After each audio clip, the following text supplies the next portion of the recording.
All right, today we are jumping into something really strange. It's this philosophical dialogue about a brand new revolutionary movement that, and here's the catch, never actually moved an inch. So the whole thing kicks off with this line: movement has never been easier. I mean, right away, that sounds off, doesn't it? It's this brilliant, ironic hook that promises something simple. But as you'll see, it's actually setting up a huge paradox. So what's really going on here?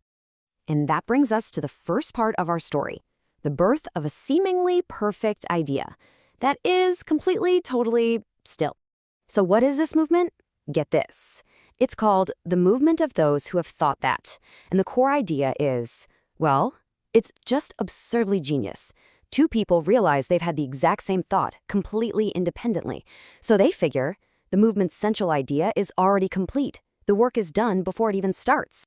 And this quote just nails the whole joke, doesn't it? As one of the founders puts it, the very act of thinking it up is also its grand finale. It's founded and finished in the exact same moment. Glorious. You gotta love it. So let's break this down. If you think about a normal movement, right? It's all about action, struggle, pushing towards the future. But this movement, it's the complete opposite. It exists only in the mind. It's all about the past, the moment it was thought, and it's defined by total stillness. Because, hey, the work's already done. And this is where it gets really sharp. This whole thing isn't just some funny little thought experiment. No, it's a biting critique of ideas that sound super deep and profound, but are really just a fancy way of standing still. It's the perfect satire for confusing thinking about something with actually doing something. Okay, so you have the idea. What's next? Well, every great movement, even one that doesn't actually move, needs a myth, right? An epic origin story. It's time to build one. And this, right here, this is the spark, the aha moment. One founder says, hey, maybe it was just a coincidence that we had the same thought. But the other one, he sees the potential. He says, no way, that's not a coincidence. That's destiny. That's the raw material for a legend. So boom, just like that, they've basically written a how-to guide for making a myth. It's a cynical little recipe, isn't it? Step 1. Find some random event. Step 2, declare it was fated to be. Step 3, make yourselves the leaders. And, my favorite, Step 4, start planning the history books for something that never even happened. And what's wild is that they accidentally stumbled on a famous philosophical theory from Roland Barthes. He basically argued that this is exactly how myths work. You take a plain fact, in this case, two people had the same idea, and you strip away all the boring context until it becomes this timeless, symbolic, almost sacred story. But, every great idea comes with a price. And just as fast as this thing was created, it starts to get heavy. The initial excitement starts to fade, and what's left is the burden of the idea itself.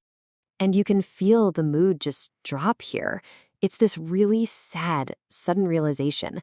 By creating the movement, they've cut themselves off from it. They can be the leaders, sure, but they can never be just a follower. They'll never get to feel that simple joy of just joining in. And that little bit of sadness, it starts to grow.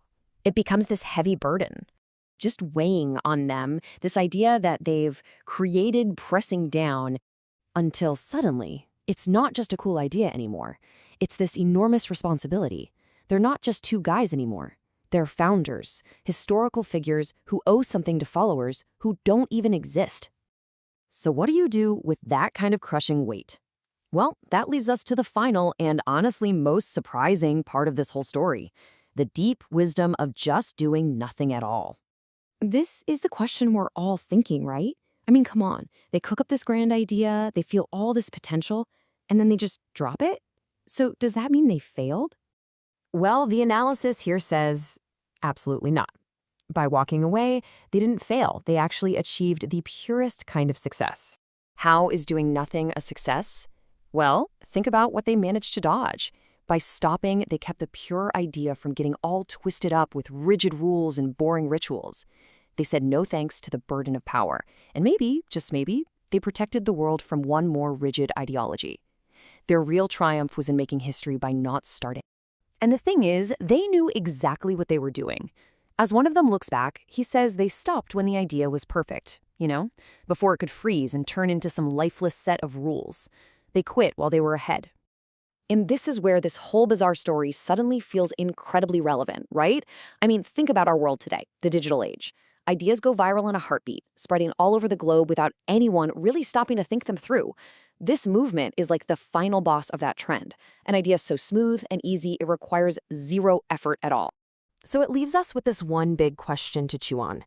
In a world that is always screaming at us to do more, act now, join the cause, have an impact, is it possible that the most powerful choice we can make is sometimes to do nothing?